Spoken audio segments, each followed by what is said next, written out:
almost just let that go, couldn't you, man? Just let it ride for 10, 15 minutes. See how long people would listen before they'd be like, okay, they're ever going to say anything? Probably like it better in the show anyway. I just like that guy's working that hi-hat so hard. Who moved my fucking chair?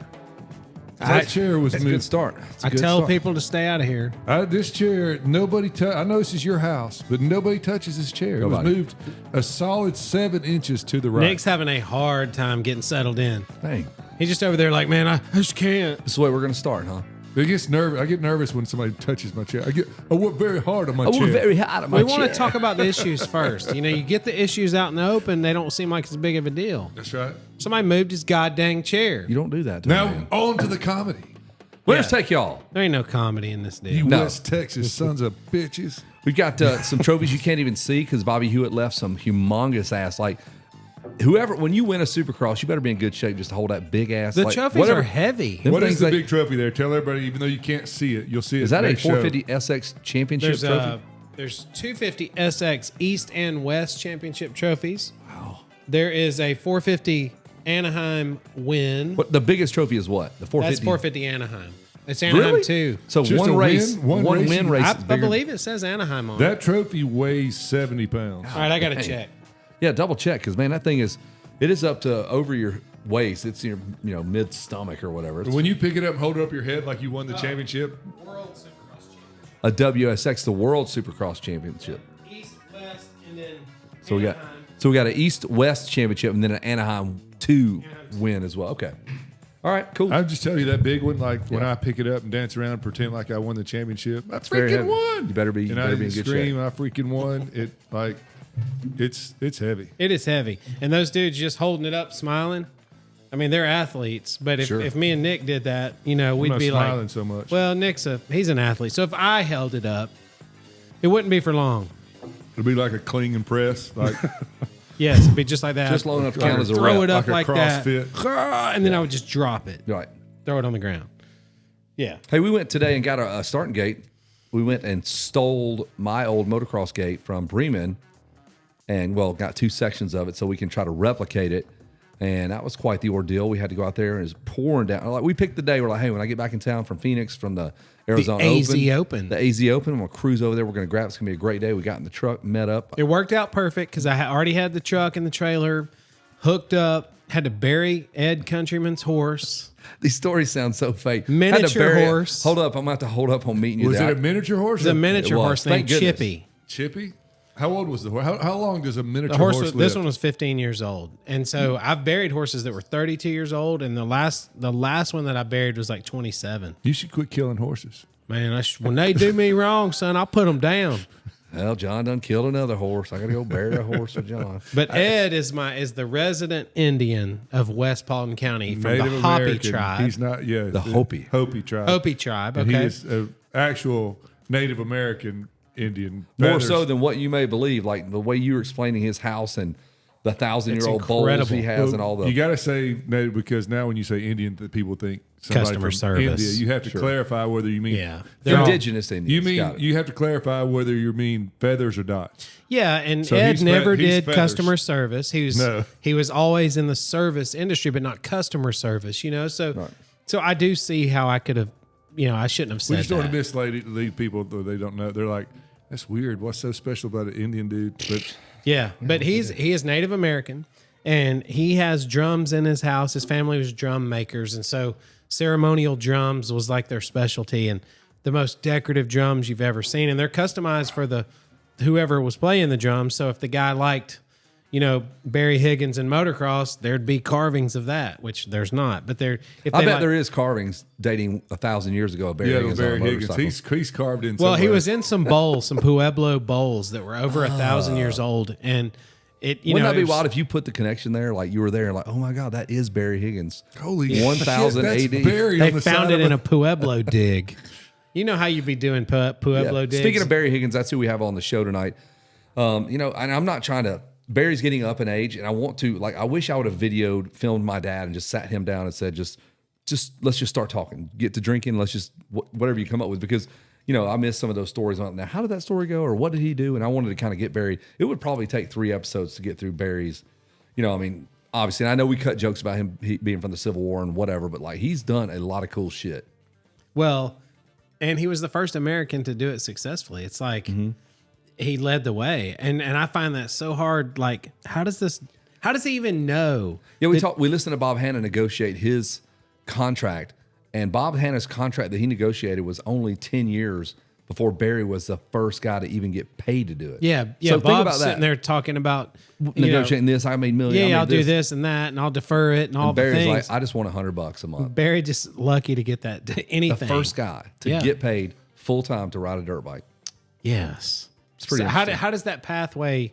Right. I know they used a machete to clear it, but because you had to knock the trees Well, out. you think about it. I mean, the people talk about that McGrath was a big bump in pay, like he cleared the way for and then Carmichael obviously changed Barry it. was the pay. He was the bump. The he initial. was the first guy. Yeah. Like there was no pathway before him. I mean, did anyone think there would ever be a way to get paid racing these things, like or riding them or whatever? It's like at that point, no one's been paid yet. You might make a little purse money to show up and do a little race here, a race there. Maybe that's how it started. And then, they won because they won something at a race, and now it turned into. It's going to have to We be. want to make sure you ride our motorcycle. Right. The Ghost manufacturer said, "Hey, you'll race And I this think bike." Ghost was an automotive like dealership, right? Like a car dealership. He'll Ghost, tell us. Ghost Motors. Right. I think that's what it was. And I've seen that picture of Barry on that Ghost CZ like my whole life, and it was probably mid '80s. I was probably 10 to 12 before I realized, oh, that's a guy that lives around here. Yeah, Barry was a dude that I didn't know the history of Barry. Barry was, like you said, he was a guy that showed up to all of our races, always rode our hair scrambles, always beat the shit out of everybody. And I was like, all right, that dude's fast, cool. And then after I was like 14, 15, I'm like, start asking questions. I'm like, all right, this guy's Barry was like an absolute badass. I mean, to me, Barry was like, I had Barry in the same light as your dad to me because For I'd sure. go to the shops were And he would talk to me too. Like a Barry mile was super apart. cool. Yeah, and I could go down there and talk to Barry. He had no reason to talk to my little dumb ass. You know what I mean? I'm He's just a always little been that way punk with kid. everybody, though. And he would, and teach me and tell me, and like go in and I'd have something. And I had a KX80. I didn't even have one of his bikes. No. And I'd go down there with something broken and looking for something. He'd take me back. Well, this is what you need to do with this and this and this. And then. I mean, it speaks volumes to the fact that he was at our charity race Monday morning, 5:30 a.m. Was not asked to do that. Was not asked to do anything, and was just there. The part that I found interesting about Barry help coming at clean up. 5:30 was that he didn't know that it would be dark at 5:30. Because, he goes, man, I tried to come earlier, but it was too dark. Yeah, but guess what? Though where he lives in Florida, it's probably daylight at 5:30. Yeah. It's Florida house. And we know it is in Mammoth. So. Hey, you know what's funny? The term that I learned from Barry that I'll never forget the day was, how like stuff that's just shit's made out of pot metal. You know what I mean? Called pot metal. And I remember I had like a perch or a bolt clutch or perch. something, and he's like, "Oh, it's just that shitty pot metal." And I was like that. Stuck Never with me. heard that. I can remember that day when he told me that. Like, oh, there's a different. Like I was a 12-year-old. I didn't have any idea. And there that was probably goes back to Barry's days as a blacksmith. And they say pot metal, they just right. waste all the slag and stuff in this big boiling pot. When he was making bullets, Pot metal. Yeah. Make his own joust. bullets. Slugs. He was making slugs. jousts. And Hey, but I can tell you this one time, I don't know where, I know it's at Bremen, but I don't know why Barry, I was in a class with Barry and I'm like, there's no way this dude's beating me, right? Oh, he's gonna. Because he beat was you. a lot older than me and he wasn't jumping the bigger jumps. Surely to goodness I should be able to beat him. No, you're not beating that. Negative, son. That joker waxed me. It didn't matter what I jumped and he didn't. He Yes. just make it up in that turn, buddy, because that dude can corner. and that's why I was the KTM pioneer Of Georgia, for motocross. What year did you have a KTM? I bought a brand new 94. which is an odd Kyle purchase. had a pair of 92s, and they were Oh, not, so don't try to strip this, son. I'm not. I'm just saying. But he got them. Whatever. He did it for Loretta's. But you were way on the early bird train. Like What made Kyle buy KTM's? I don't know, because Clark Stiles had them too. Clark Stiles had them, and That's Kyle so the same wild. the same year in the C class in '92. And I remember Clark Stiles blew up 2 bikes in one day at each county at the regional, and I was like helping him push. He goes, "Fuck a KTM!" Like that's his exact words, and he was pissed. So we could frame But that quote. You could. Kyle beat Clark Stiles on that '92 at the Atlanta Supercross, whatever amateur day was. Yeah. And then So 93 were those we got blue on and couch. white? Was that They were the- white with the little square triangle cut. Heinz, Tron- Kenny the- Gardner Yeah, kind of Mike thing? Fisher specials with a metal. Yeah, Mike Fisher. Yeah, he was racing What did those. yours? Cliff Palmer. What color? Mine was His the was white orange. and purple. Oh, White the and white and purple. purple. Yeah, and I thought it was the most beautiful motorcycle I've That ever was a built. good. They were good looking bikes. Everybody preached about it. They're like, man, they got Zerk fittings. You don't take your suspension apart. That was like a selling point. You're just like, It was- That would be nice. Why can't it still it's- be like that? Why can't it not be? And 'Cause, it was so Jesus. good. I remember, and I basically bought that bike because of Barry. You know what I mean? Like, I bet you did. Your We dad bought never Trelleborgs gone, because and I of- was, you know what I mean? And I was just like, Get out of here. True I story. He was believe the you. I only- know it's true. True but- story. We only had Trelleborgs because of Barry Higgins. Yeah. Because my dad's like, I ain't buying 10 tires a year for your dumbass. You ain't deserving of one. I'll Yes. put you on that plastic ass tire right there, and And that way I even don't put ever no have to air- change it again. You don't even put air in it. you think about it. At that point, so it was '94. I was 24, and I had known Barry for 12. You know what I mean? At least 12 years. He's probably had beers with Barry. At that point. And so I trusted him as much as anybody. So I was buying a new. It's the first new bike I ever bought, Oh, for real. and I thought, well, if anything happens, Barry Higgins is. He gonna will take take care of you, and you knew that. yeah, I mean, Because I he don't was ever a have to solid- worry That about dude anything. had the store of all stores. Like our motorcycle dealership was just your average, had all, bikes and all, whatever, but his shit looks so cool. Going inside of his store, especially when it moved to Douglasville. See, I only went in the Douglasville store. was I dope. drove by the Mableton one a million times and never turned in. I was too worried about Kawasaki. I had just melted the motor on a CR250, like the crank, everything, just like it melted into one solid chunk, the motor. And I was like, Pot you know metal. what? And There you go. and I bought that bike from Barry, and it was just, God. Did it feel cool? Did it feel European? I suck so Because bad. if you couldn't came really off a tell. CR250 though, The most epic feeling. yeah, beautifully I don't care what designed. year it is. It's a great motorcycle. You know what it felt? It was better than any KTM for the next 5 years, probably, Like, it to be probably- totally honest with you. yeah. Because those things were square but did you and weird. think that, Nick, when you got No, on the I just 94? it just didn't turn it. To me, I didn't think it turned as well. But is that because it felt tall and? Remember, they were tall and weird. Tall, yeah, I mean, just But the tall for me ergonomics was were good weird. though. Like I felt like I fitted a little better, and it You had, probably did. and it came with pro tapers already on it. Yep, Excel rims, it had white power. That was always the thing. They came They with the came shit. with the good stuff, right? Good. Yeah. Was it Olin's or white power? I feel like it was I feel like it was white power. white power. Which, hey, Excel we can rims. say that. That's You the can. name That of the was what it was freaking. called. That's the name of the company. We can say it. As long as you don't shave your head. Then Yes. you got a problem. And don't go to the back of Pat Lanzo's. So, but it was. I just remember I wrote it for like the first year, and I went in and I said, Barry, I need to get a piston and ring for this bike, And he's like, why? And hey, that Yes, is exactly. a KTM thing. 'Cause you're used to it. durability was Back then, insane. I've ridden this thing a whole year, and I had to put a top end in it. And he goes, does it have compression? Is there a problem with it? Like, Yeah, it's got tons of compression. Well, then leave it alone. Don't touch it. And I rode it for another couple years, and then sold it like through two owners I knew that were riding it. Never had a top. I believe end in that. it. Well, and whatever year I tried to kind of quit racing motocross, I For was sure, like, we just oh, swap cups. this is so dangerous. I'm gonna No. end up dying. So I said, I'll race. What is leaking on me? Gross. Fireball. That is so gross. You just said that. Fireball just I leaked. John and his non-nocturnal emissions are just. Yes, just happens to it's leak. only evening emission. So, but I raced a real Spanish gas, and that was the first time I'd ever heard of. No, it doesn't need a top end. Feel that Kickstarter, it's fine. Because before that, it's like, man, I've raced this thing like 10 times. I've been practicing. I need to get better looked do at. a top end. Because They didn't do it. That thing looked brand new after a full season of enduros. Everything was forged pistons. Yeah, everything something- Was, yeah, it they was- were they were high quality. They were the What? first ones to make factory editions for just standard edition motorcycles. Yeah. Oh, yeah. With all the, you didn't need to buy You didn't need to buy bars on the wheels, way you out of the didn't need to buy- dealership. Did it Yeah. come with a Dynaport pipe on it? Like I'm FMF? Dang, maybe that's I'm a making pull. something up. Yeah, no, it came we had with- Dynaports. But it had- Kyle had Dynaports on his KTM. My 94 had an FMF pipe. Okay, so it was already rolling out like It that. had an FMF pipe. It had and I did race that bike. It was a SX, and I raced it in the woods a couple times. It was great. Yeah.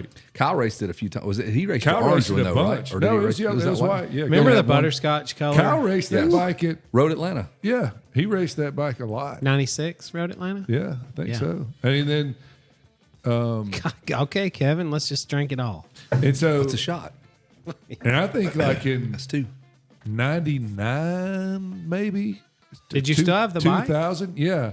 right when like at the end, I hadn't raced motocross in a while, and we went to Itchicony just for the hell of it, and raced. I raced, I think the C class, whatever, and full gate. Ripped a whole shot on that 94 KTM. With a wore out. There you go. Hey, with the year I won that, whatever that trophy right here, this B class thing, I was on the oldest bike in the built that class, trophy. 94 KX 250, and I think that's 96 or 7. And yeah, Kevin built the trophy, but Guarantee it says Prestige Awards and screen printing on the bottom. It of the little does. sticker. hey, I need to talk to you about a warranty repair on that thing. Never put a clutch in that bike either. 10 years, bro. It's loose. I don't think I ever did anything to that motorcycle. See, and so They had hydraulic clutches too. why didn't did they have such it was- terrible reputations? Not a they did reputation. handle weird. I Right, think. it had to have been just that That's what Yeah. I'm going to say. I'm going to say because everything else was. why did years people ahead have of a its- negative opinion of it when really, to put it that way, you're saying it never had a top end and you had it as late as 99? And nobody raced. It was just the like Mike Fisher and Cliff Palmer. Like, it's like. But Mike Fisher, we're he was solid. downplaying No, Mike he rode Fisher. Cowie after. No, he was good, but it was like But- next tier, not top Yes. tier dudes rode them, and you're like, nobody's ever done anything Yeah. with them. And at the time, we were kicking the shit out of They Europe. look Europe. into the nations. You know what I mean? So Yeah, I always just thought it was downplay funny. anything. It's funny to me how long the European riding style and boxing style took to catch up. And track prep style. Yeah, European. When it's style. prepared. And Do you think the boxing was prepared European style? I think so because it had no flow to it. Like if you watched in the 90s, if you watched a European fighter, you could see it a mile away. You know what I mean? Like it almost looked like the guys with their arms, like hey, Yeah. and the- Put it- see, yeah. Give you the old 1-2. It was terrible, and the motocross guys were the same way. Well, and I think motocross- marketing goes a long way too. There was really. It's the internet. It looked. It's not just that. no, I think, Motocross Action would call Dave Thorpe the world's greatest novice. His goggle strap would always be low. that's what I'm saying. Their style just looked European. So the marketing looked Okay. European. Oh, I see so it what looked you're like saying. everything was like Hans and Franz Funky. who buys a KTM. Yeah, no, you did. They never made it look cool. All their ads looked dopey. And if you go back and look at them, and then they My finally, bike looked great, but that Wolf Sport shit that came with it, Yeah. I wore it that year. it Factory came Wolf with it. Sport. What are you talking about? It came with free Wolf Sport. Should have, 'cause that- Oh, it comes with a Wolf comes Sport with Biaffi support. gear. Yeah, A Biaffi helmet and Yeah. Wolf Sport gear. sick. It was pretty sick. I need to just Jeff go up Geis there. wore that shit. Biaffi. Like, it bro, was- you're hey. too good looking Yeah, on a you're bike. too nice. You can't do this. Don't do that to yourself. It's I need- European sizing. We have had this conversation, and maybe on the show. If you get some shit that's European Better- size, Like this Add jacket two, over here. Add 2 X's Yeah. to it. We should probably, we're not filming tonight, but we should have Nick try on this European large. Because you pretty much wear It a might large. fit your Yeah. daughter. It's tiny, man. Christina hands us that and goes, don't worry about it, guys. You won't be wearing this. It's a large. We should be able to put it on Yeah, at dude, least. dude, I think I It's got like 7 gear. Yeah. Like this jacket I got on is probably a large. This Red Bull jacket, It is tight. and I ordered a Should have got an XL. my I think that's fine. adventure gear shit. Just because you don't like the flex, dude, chill out. Yeah, homeboy likes some definition. You know what I'm saying? The adventure gear I got was European style. It's 3X. Sure. Are you serious? I swear to God, that's the European jacket I had 3X. was a Nick's, that tells you there is a major fattening of America. Yes. So in high school, I wore 32 pants. I weighed 163. I now weigh 210 and I'm in 34 pants. Yeah, so- get out of here. You went up 50 pounds Yeah, and only gained freaking one 50 pant size. 50 pounds more than high school. That's how Shirt they- size is the same. I would wear a large, but I liked an XL That's how they because get my you. shoulders are wide as hell. So, but the fattening of America, It's happening. it's 100% like, yeah, you guys cool with this? We'll just keep calling them the same and just feed them a bunch of crap. Well, and let they've them done it gain in weight. women's clothing. Don't think that a 5 or 8 or whatever Hey, is and not the same. bra sizes too. Because when we were in high school and those lunchroom ladies, If somebody had D's, yeah, them- lunchroom lady. Remember the lunchroom ladies with were- D's? D's were They like, could delicious. barely They- serve the meat. D's Yeah. were down to your waist. Yes, the old ladies in the lunchroom. These are now like, man, those are They're not that 1990 big. C's. Let's Those be are- real here. Yeah. But I'm serious. You remember that, right? Like lunchroom Yeah. ladies had 2 basketballs hanging around their Now waist. these would be G's. Yeah, for real. Why did they do that? What is they think we're stupid? They do because women like to go. I'm in my. I just six remember again. that I'm lady. in a 6 again. Yeah. That lady be scooping them mashed potatoes, and Running she could across it. barely. Yeah. her arms would be mashing them. Hey, a woman used to have D's could keep an encyclopedia rack full of shit in her bra. A For through, sure. you get half the alphabet through A through. On the World Book, you talking H. about Yeah, you remember like on television they'd have well, You could hold a JR50 in between. where's them two. it? Where's that GR50? Even with that big yeah. Kickstarter? Where's that JR50? And she just reach in her She bra, just and reach pull in it there and out. pull it out. My son's JR50 is D. right here. World Book encyclopedias. I did my about 90% of college on the 1969 World Books. And then the internet came out right I'm before I out. graduated. So I used it on the Now end. there's But I'm AI that doesn't even like just Yeah. smokes You don't have to that. do it. just smokes all that. Yeah. So we do have Barry Higgins coming up. We're waiting about 10 more minutes before we ring him up. Because he had to get the early bird special. He's finishing up the early bird at Morrison's. There you go. Morrison's. He's at Morrison's. He's at Piccadilly. Hey, do you think Barry took that huge photo that we put of him on the side of the Great Escape? Put it on his. Do you think he took it to Florida with him? It's on in his bedroom above his bed. So when his wife or girlfriend, whoever, So she can see him when she can she's see him. on top or on or bottom. bottom. It don't matter. Barry's always Barry's there. always looking at dude, but when she's on bottom, he's disgusted. She's doubling. He up. was very disgusted in that photo. The photo is what? Is it 7 feet tall, 6 feet tall? I know It's a 4x8 sheet of material. I know I went to get it in the Jeep truck and they start bringing it out and they're like, why the hell did you drive this? And I'm like, oh, crud. It's I a 4x8 piece of 4 material. by 8 Yes. sheet of Barry Higgins. 7 foot of Barry. 7 foot of Barry's face. Yep. And he is pissed because he's. So tell us real quick about the Arizona Open. You went to the Arizona Open this week. And Yeah. The Bobby White. announced. I got to go down this year. I had not been for a couple of years because my house burnt down. Last year it burnt down like weeks or 10 days before, 7 days before. And that AZL. changed Arizona's economy. Yeah, sure. But I told Bobby I just couldn't do it. So anyway, I got to jump back in there and do it with Shan and Garcia. Who is Bobby? Bobby White, Austin White's. They started this race. Him and Herb Braun started the race. So they said that the West Coast needed something this time of year. I mean, at the time they had World Mini in April, and that was it. Yeah. You always had Loretta's out here. You had this the Texas two-step Whitney and Swan or Oak Hill. Yeah, there was a time. And then you had Mini O's, you had Loretta's, and some NESC stuff. Like everything was west, sort of middle and east, yes. right? So they wanted to create some amateur stuff, and Braun and Bobby White teamed up, and they did it. And he was telling me about it. I literally asked him, and he goes, "Irv came to me, he goes, man, I'm done. I'm wiped out doing this." So Bobby single-handedly kind of kept Yeah. going. It's been 21 years now. That's how I feel. You just Wiped single-handedly- out. You No, wiped I'm out. just wiped out. I'm like, Kevin's like, hey, let's go get the starting gate from Bremen. Right. I said And that. then he stands in the way of the trees. I didn't tell you this, Nick. Well, I'm So- standing there. I'm like, what the hell? And I need to get out of the way because he's grabbing his gate, and I don't know that he knows It's how. got trees I was growing trying to through tell it. him. I was like, hey, the tree is inside the part of the gate. It's going. But I'm thinking it ain't that big of a tree. It'll rip it over. Because Kevin's dad had the foresight in 1975 to build a gate that would last You could build through Casey's grandkids. 100%, and it's not at all rusted. This sucker's like, I mean, I don't know the weight because I was picking it up with a bobcat. I get, the ones where we pick. I could pick one of those sections if I had to. You could pick one of those sections of Joel's gate From up Joel's. by yourself. Yes, I carried them by myself. Not on. a chance.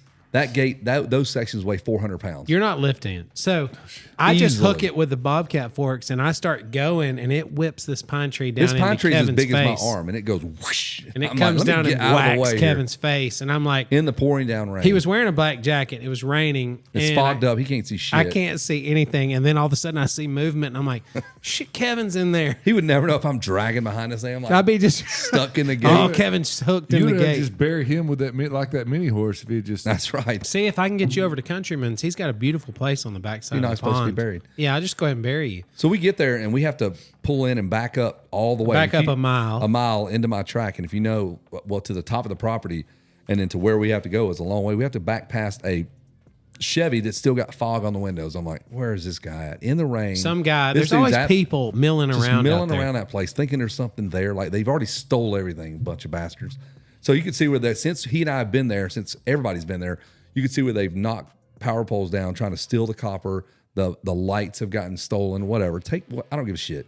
But like, I'm waiting on this dude I'm gonna encounter this guy and get shot. So by Yeah, the time because I made Kevin walk out through there first. I'll follow you. and I walk first, and when I'm coming back, and we realize the dude's already snuck off, and because I guarantee he heard his big ass dump truck. He goes, "Man, it's raining. It's midday. There ain't nobody wanting to get out here. I'm gonna go get what I need to get." And the one day this cat shows up, Yeah, he slid out before we. yeah, we never saw we him. never He encountered. might have him. had like Patty the daytime hooker with him. You don't ever know. He But could why have. were they? They weren't in their truck. Just making love in the rain like Poison Ivy style. I don't know what they're Yeah, doing. well, So. yeah. But I'll tell Anyway. you, so for a second, I kind of glanced right. And I can see the takeoff of the big middle tabletop and light pole there, or announcer's speaker. I don't know. Something's A on a pole. man's got to have his standards. You don't let every woman in your truck. It's true. Man, you might have seen them seat covers. That's a Silverado. You It's a single cab God too. dang single cab. Who Silver- drives 04 Silverado single cab? There's somebody that does, Kevin. I know, but it's not the right kind of people. And I it was a wanna deal half with. ton too. so It ain't it's the guy I want to deal disgusting. with in the rain. That's the Patty. It's the clientele of Patty the daytime hooker. I get it, and I don't want to deal with that guy PDH. because whenever he realized we make eye PTDH. contact, I mean, if we're getting and real. that man's going to shoot me because he don't want Laura back there in the trailer park to know that If Laura finds out and the mobile home park manager reports me, I'm dead. She you know. gets so mad about Patty. We've just been 'cause living they're off her sisters. Social Security and COVID money for 3 years now. But listen, man, I went to the wedding of. Speaking of mobile home parks, I went to the wedding of AJ Turner, and he's a motocrosser. Raced a lot of laps at your track. His dad was once raced with the best hair in motocross. Hi, Bob. And Andy Turner, but Kevin told him he had the best hair in motocross, even though he knew me first. Andy's hair is pretty great though. It's freaking great. I It's agree. great. And it's good. blonde. It's surfery. It's like he's the Surfery. He's the Brock Glover of Paulding County. 100%. You know what I mean? He He's- just to me, never had he- to turn the gas off because all his junk was 4-stroke. Right. Yeah. He's 54, 55, Yeah. No, with- Andy's older than that. 56, Yeah. whatever. He's got Yeah. curly blonde I would say hair. Nick knows. Andy's probably 59. There you go. Yeah. And he's still got great hair. So they had this wedding, and we we go to it, and I've completely lost my train of thought on this. Speaking of trailer parks, you said. Yeah, so I'm sitting on the front porch of the reception area, and they're taking photos of AJ and his wife Autumn. They're out in a canoe in the lake, and so Saw I'm that. like, man, that's a cool That's cool. picture That's a right cool there, photo. dude. That's great. This dude walks down the steps and just hits the brakes hard, turns and looks at me. You don't remember me. Who does that? And I'm like, You don't remember me. dang. And somehow in my head, I envisioned a check with his name on it. I said, "You're Brent McCleary." And it was Brent McCleary. And he's like a cousin of of Autumn. Okay. And so, man, this dude, he goes, it's about 20 years ago when I worked with you. And I said, yeah. And he's like, I was just a kid. I was dumber than hell. And I relived I can every. tell you've gotten a lot smarter.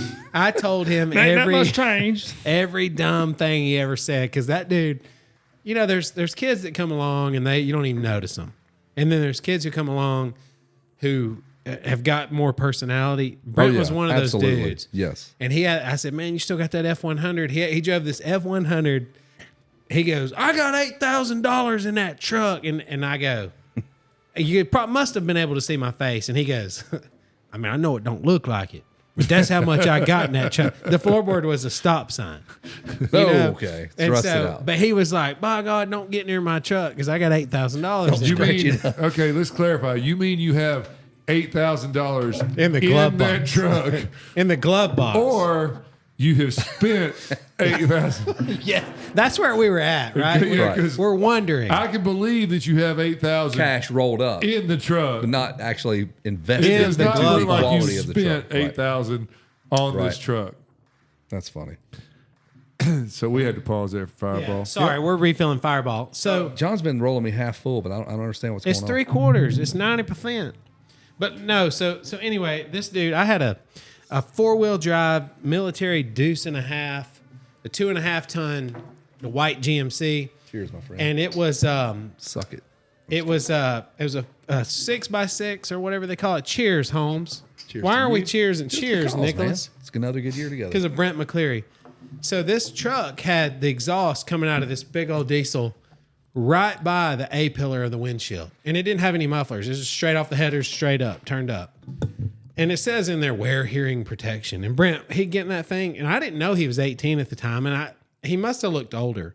But I let him drive this If truck. I heard John say that a million times. He looked all. I heard that once. Man, he Mr. told Officer, me. he looked like he was 18. I could see that, Yes. but he's 15. There it is. So, but this dude, he'd go, man, that truck's badass. And he'd hit that throttle. He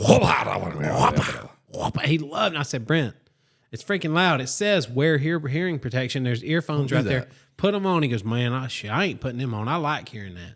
So he would drive this truck wide open down the road, and only top out about 50 miles an hour, just, singing right there in his face. 9,000 I RPM. said, you ever have any problems from the hearing on that truck? He goes, no, man. What?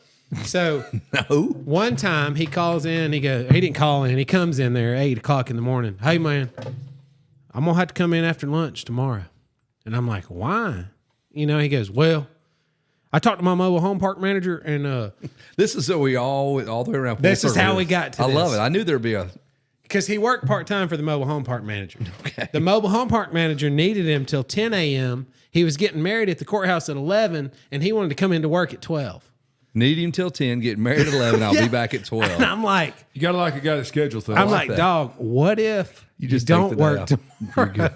Like, work for the mobile home park manager and then kick it up to the courthouse. When you get married, take the afternoon off. Why not? You've earned Homeboy it. wasn't having it. He goes, no, man. I'll be here at 12. I promise you. I don't wife. I don't want to spoil her. I got to consummate this Could thing. you imagine working till 10, getting married at 11, and being at work at 12? Seems like, logical. Yeah. Why not? Divorced at one. I was up there at the mobile home park manager, and she said, you need to be in here by 10 because I got a lot of this work to do. Got to swap out them carpets over at lot 5. There's nothing scarier than when somebody looks at you and goes, "You don't remember me, do you?" Oh boy. And I can't believe it. I pictured a paycheck. I'm gonna call you I John. go, you're Brent McCleary. Okay, Just test this out. you don't want me to answer? Yeah. Oh, Well, man. I know that we- Hey, guys, Kevin's calling. I know that Hey, Kevin. Hey, Kevin. We're good. we've talked about this, but during We're gonna call Barry right now. Snowmageddon or whatever Yeah. it was in Atlanta, 93? I had to walk everybody was stuck. There was one restaurant. You had on open. Vans, I went, didn't you? Yeah, I walked to this bar. This was before thing, Nick was a cowboy. and I'm sitting in this bar, and it's in where I'm from, Mableton, my hometown, right? And so there are a lot of locals that were there that I didn't know, and I haven't seen obviously in years. Yeah. So I'm sitting there by myself on the corner of the bar, like eating a club sandwich. It's the only place. Everybody's traffic stopped everywhere. Everybody's, Yeah. And I didn't think about that I was going to stay at work. I was like, I'll just stay at work, wait on traffic to die. I'll do some work. And then I got hungry. So I had to walk down to this place. Some dude walks up, like there are a bunch of people in there playing pool, it's a pretty smoky establishment, just to say. The least. Isn't that cool? Like you could still smoke in the place. They That's could not still, cool. hey, That's no, I know it's they not. could still smoke And be racist and as be hell. racist as hell. Like I heard more racist Yeah, conversations. yeah, I remember this story. And so I'm like, You don't remember me, do you? I'm like, oh shit, I either. I didn't even get That's that. So this cat comes walking up to me and he looks at me. I'm sitting in the bar. I ordered a beer just because I didn't want to feel Yeah, we're at the Get bar. beat ran up, out, even if you yeah. just throw it out over your back every time. So Yes. this guy stops and looks at me and he goes, you Nick Black. "You Nick Blackman?" No, fuck. And I was like, "Yeah, what's going on, man?" And he's like, and just looks at me and walks off. Oh, God. That's great. And That's so not good. I'm sitting there, finish my I'm sandwich. about to shoot this thinking- guy in my car or something. I was like, I'm about to be rolling around out in the snow with some son of a bitch that I have no idea who he You is. remember what I did wrong. years. I assure you, when I left there, I South finished Cobb High School. I finished my beer and put the bottle in my jacket pocket. about to kill this. Just so you could bust over his head. That's aggravated assault. I seen that on Yellowstone. That's so I have had to walk out. It's better to hit them with your fist as far as the law is Seen concerned. that. I didn't really at that point. I wasn't concerned. You think this Nope. is a landline we're calling on Barry? Nope. Is it, you got to crank the phone to make it work. What's that? How'd they do that on Green Acres? Syra, connect me to Hello. Barry Higgins. Who's asking? As soon as he said that, I could tell. Ike Mikola. I could hear the New York accent. Do you owe somebody, Barry? Is there anybody you owe $500 to? It could be calling you to collect. Nope. Right Nope. on. I believe That's that. a good life. I totally see Barry paying those bills. He don't play that game. Where are you at, Barry? Sitting in my office at my house in Florida. Yeah, what part of Florida? Inverness. Inverness. Yeah, The, right on. it's on the nature, almost on the nature coast, and away from the hurricanes. Yeah, Smart that's man. important, man. That's important. I always said one Yeah. day I will live in Florida in the winter. I haven't pulled the trigger on that, but is that basically what you're doing? You're escaping the 18-degree if you want mornings? to ask Barry if he's got a room, just Barry, ask can him. we come and spend the night? Yeah, you can go out and sleep in the van or in the workshop. Man, that sucks. That was your daily deal back in the '60s, wasn't it? Just sleeping in the old van. Oh yeah, yeah. That's how they lived. That's where the Hotel Dodge came from. Was Hotel from Dodge. sleeping and yeah, and that's what we. Back then, Dodge vans were like really popular, and everybody had one, and a lot of guys lived in them for a long time. People Kevin. used to. I'd call into the shop that I had in Georgia for a while in the early '70s, and they'd, well, what phone booth are you parked by now? Yeah, So yeah. we can- Where are you at? So did you own? Yeah. You owned a shop. What year did you start running your shop? Well, I had the first shop I had was called Cycle Dynamics, and I was in partnership with Chester Graham and Joe Matthews, who was the OSA rep, and Rick Hampson worked. A bunch of guys that we knew rode, and all, but it was Chester and I that owned the shop. Well, what year are we talking So, about? 1970. Don't you Damn. have a Weren't you Cycle racing? Dynamics banner at Bremen? I saw it today. No, it's Well, there's some other. No, it's not. yeah, It's no. Cycle Dynamics, dude. I promise you. What that? Kevin, I'll beat your There's ass. some guys that are doing that, Cycle Works. calling the shop that now too, but it's not us. Well, this thing's got pine trees growing up all around it. I saw it today, and I made sure it didn't say Cycle Works. It was Cycle Specialty in Carrollton, is what that is. If I have to drive out there and I get will. shot, It- I it believe is. you, Kevin. But, I believe you. But I'm just fascinated. You already owned a shop, and you were racing professionally in '70. Yeah, that was the first year on the OSA, so, before that, that's when I moved down to Atlanta, was 1970. So, Was that more figured of a? out, Oh, sorry. Go ahead. I figured out you didn't have to shovel your way out to your car 10 months of the year. So, Yeah, so I let's got go out back. up Let's go north. back. You were in New York originally. You born and raised in New York, and when did what year were you born? 18. No, what? I was born in Jersey. So, Patterson, New Jersey. Okay. Now, was it a Barry, state we're yet? from Georgia. We don't know that there's a difference between New York and New Jersey. They seem do. the same because They're they both start new. with the same word. But was Yeah. New Jersey a state at that time yet, or had you already fought for its independence and all that? Well, we were independent from the rest of the country. There you go. like Texas. Just like Texas. Hey, I'm from Jersey. I'm down here on the corner of 3rd and 33rd Street, looking for some women. Oh, hey, Goodbye. tell me more. New Jersey territory. Just can you imagine, like, Really? you had so much real world experience in terms of like just surviving. Like, I feel like if you were from like Mississippi and going to the Cold War in Russia and doing whatever the shit you did back in the day, I think the Cold War was happening right there in Jersey. And you were like, it's no big deal. It's pretty nice. Yeah, there was, you know all the stories about Jersey and New York and all that, and things that happened early there, and Yep. so they had their own little war going on. Yeah, exactly. So you had your own deal going on. So tell me Right. your first. How did you get into the first racing? race boots were concrete. Yeah. Yeah, I fought my way yeah. out of concrete boots. So your dad raced, and you show me a cool picture of my dad and your dad, and essentially you and I are very close in age to what they were in that photo, which was taken in 91, 92. So I'm guessing you got introduced into racing by your dad. Yeah, pretty much. That's one of my favorite stories, was how I got to ride. When I started before the bikes came, we lived in North Jersey. There was lakes and woods and all that. And so anyway, I was fishing and hunting and doing all the stuff that kids do when they're young. And then in 1957, my dad and my mom bought a piece of property not too far from where we lived. They wanted a new house, so we had it level. We had it, cleared off and all, which my dad and I did most of, and then we built a 4,200 square foot house in the next 3 years by ourselves, me and Yeah. him. That's So a lot of anyway, work. at the end of that, when the house was almost done, we were living there, and it was Wait, like 1959. I think you told me some of this So- story at Mammoth. You said your dad would leave and leave you there just chopping away on the house and Yep. come back and pick you up hours Yep. later. Like, how old are you building Yeah. this house? I started when I was 12. So he'd be like, hey, and- frame these dudes up, 16 centers. Like, Yeah, what was the code standard? 16-inch on center. Like, What did he show you some? Obviously, he showed you some stuff, but like, hey, you got this. Yeah, well, he came, like he'd drop me off like when we got the foundation done and we had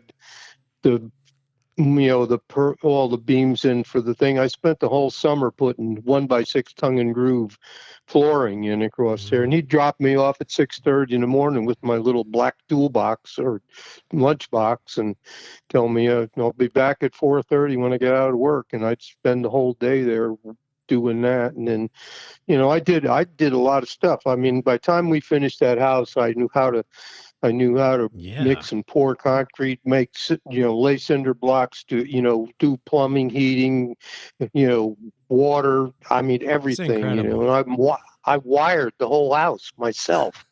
Is that house still standing? Yep, it's still there, and it's still I on a would dirt love to road, see and that, it's dude. still It's still on a dirt road So- in That's Jersey. so cool. yeah.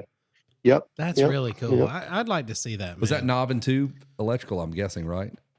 Yeah, there's electric down there, and that's the only thing. And it's still just a 2-track road that looks like a driveway, and there's only 2 houses down there.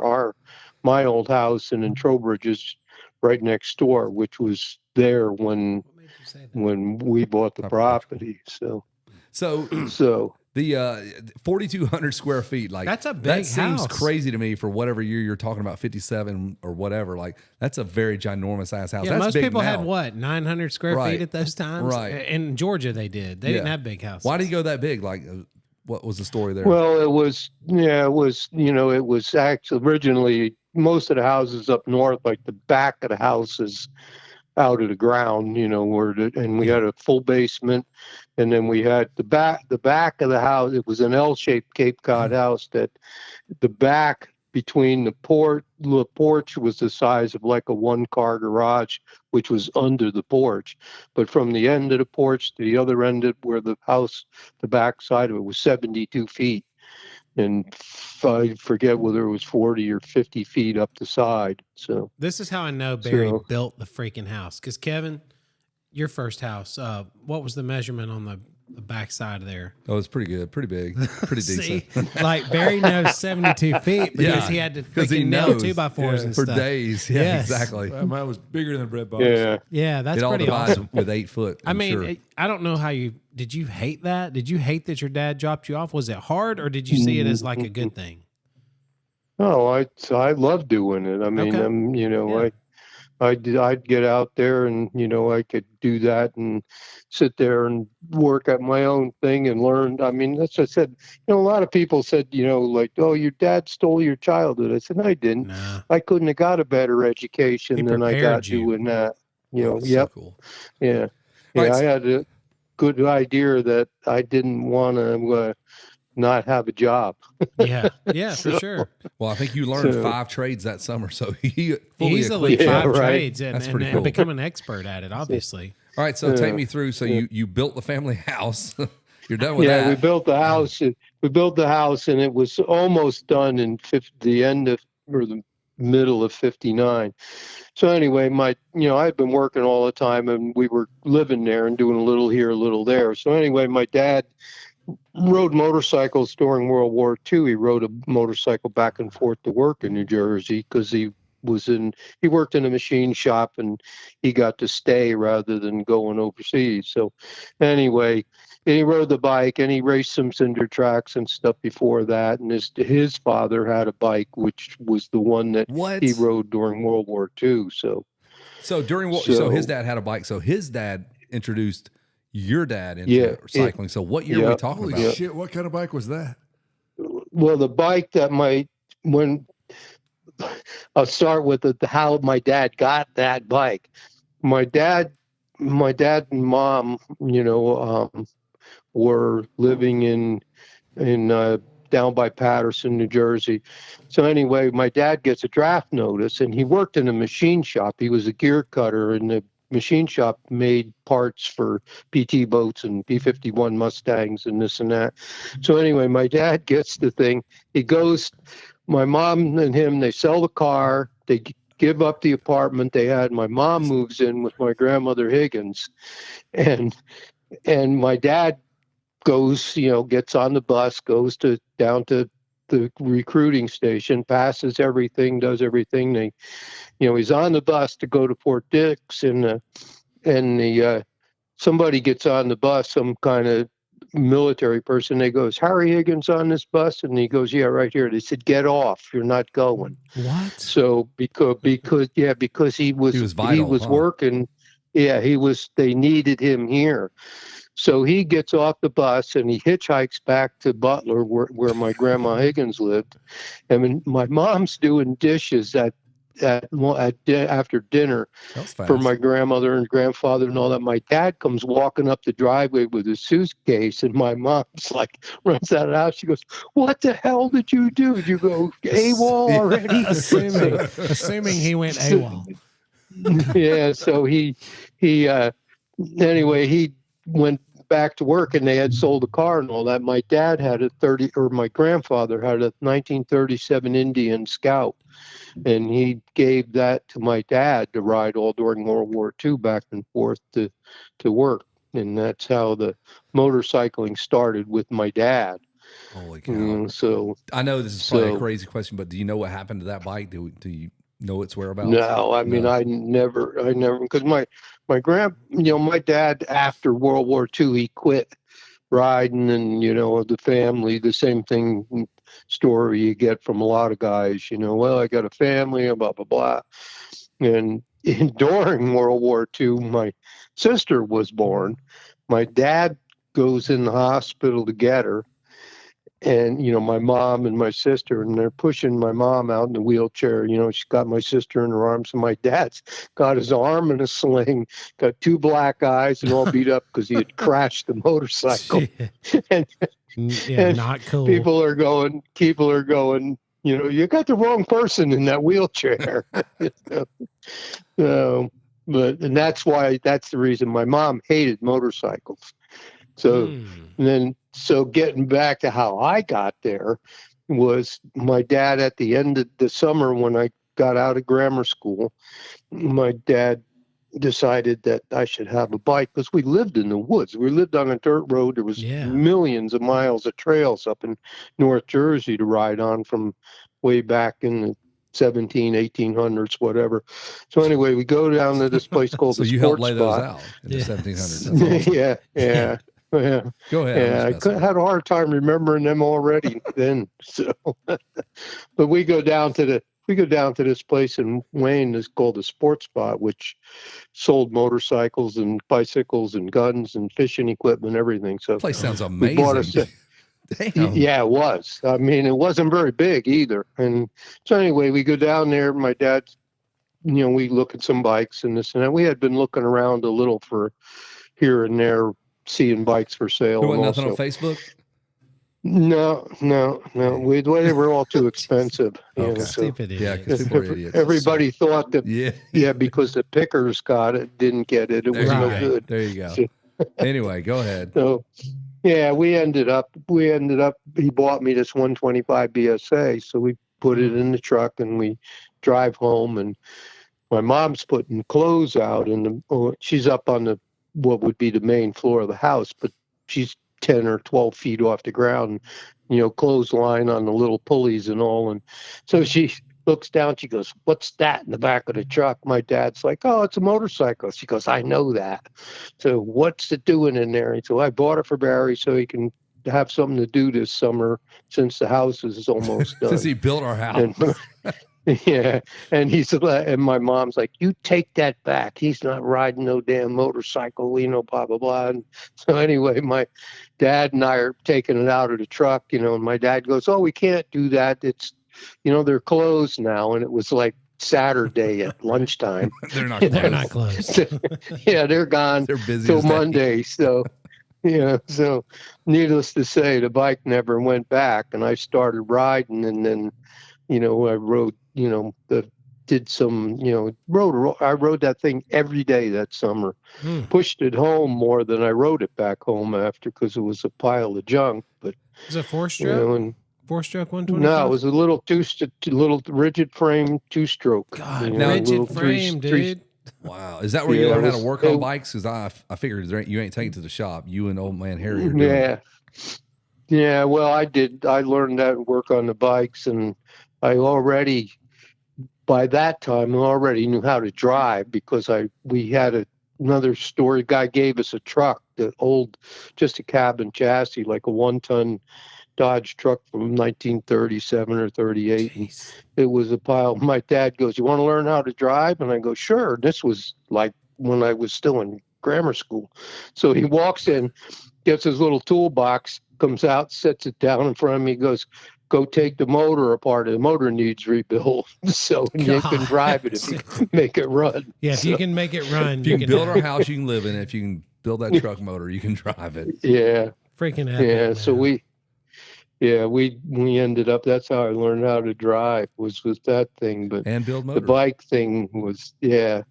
And my mom finally decided that I could go, she kind of accepted we weren't taking the bike back. And so she said, "Well, you can't race scrambles," which is what they were called before motocross, and so anyway, my dad and I ride up to New York State, and we're watching the scrambles, and the guy that owned the sports spot rides up on a 75cc Zundap bike that he had gotten from Berliner to test. Zundap. And it's another defunct German company. And so he comes over to my dad and he goes, "Hey," he goes, "Nink, you want to let Barry ride this in the 200 two-stroke class and at the scrambles?" And my dad's like, "Sure," So we go, and they go down to the stand and get a couple pie plates and stick them on there somehow and put some kind of number on, and sent me out to ride. And I'm riding around, and my future brother-in-law, who also worked at the sports spot, he was taking movies, and about, I don't know, 2 or 3 months after that, we're all in the kitchen thing, and Frank's showing movies, and so here's Hobo Hill, blah blah blah. So my mom sits down, we're all sitting around the kitchen table watching the 8mm thing, Yeah. and I go by on a bike. Wait a minute. And my mom's like, what that's that Barry guy?" She and I mean, noticed you. She could spot you. That's his riding style. Yeah. Hell, my wife doesn't notice when I get different color motorcycles. She has no idea. Your mom is pretty Yes. dead on it. Yeah, well, she wasn't real happy. So Well, it's pretty That clear was- in life that your mother loves you more than your wife. Yes, for sure. She knew she could spot Everybody Barry on an here, 8mm like, reel to reel It's- film. You got one mother. You don't necessarily have one wife. Yes, exactly. right. So that first race, how did that first race go? Was it full of crashes? And it Did was you a do scrambles. well? It was like a moto. It was a motocross, Yeah. kind of early moto. Yeah, we had two around metropolitan New York, which was then District 2, the AMA District 2. They had two different types of tracks. Like they had what they called TT scrambles, which is what that track at Hobo Hill was. It was a track that they actually made as a track. And then it just had a few little turns, and, turns in here and there, and maybe a little jump or something like that. And then they had cross country scrambles, which was actually like a motocross track. It was just somewhere in the woods or something, and they cut a few trees down or whatever, and they'd have that, and it was unimproved dirt. Let's put it that way. So And that's what the British called. The British started calling it scrambles back when they started all of that back in the 30s. So, and believe me, that was before my time, Kevin. Yeah, I was Kevin, you about to say, jackass. no. You should have Barry's- seen him, Barry. He's getting so excited because I he know it. sees his moment. No, I got to lean up in my chair. He goes, "Not so fast, idiot!" Like he knows. He knows. What year was? What year I was knew his you were. first? I knew, Yeah, he was. He I was knew on you'd that. be going somewhere with that. No, I'm truly fascinated with all this. Like I know we cut up, but I completely respect like who you are and what you did in our sport and how you arrived at where you're at, and like you were years ahead of your time. And I'm being It was sincere. years ahead of anything. No one ever thought. To make a living riding a could dirt make a bike. living So doing a motorcycle. I've enjoyed. I've never heard some of this stuff, and I'm truly enjoying it. So you have that first race, and then What year do you think that first race was? 1960. Okay. So because I got the bike in '59, and then when I rode during that summer, and then the following summer was when Was that we went race? up to the scrambles track.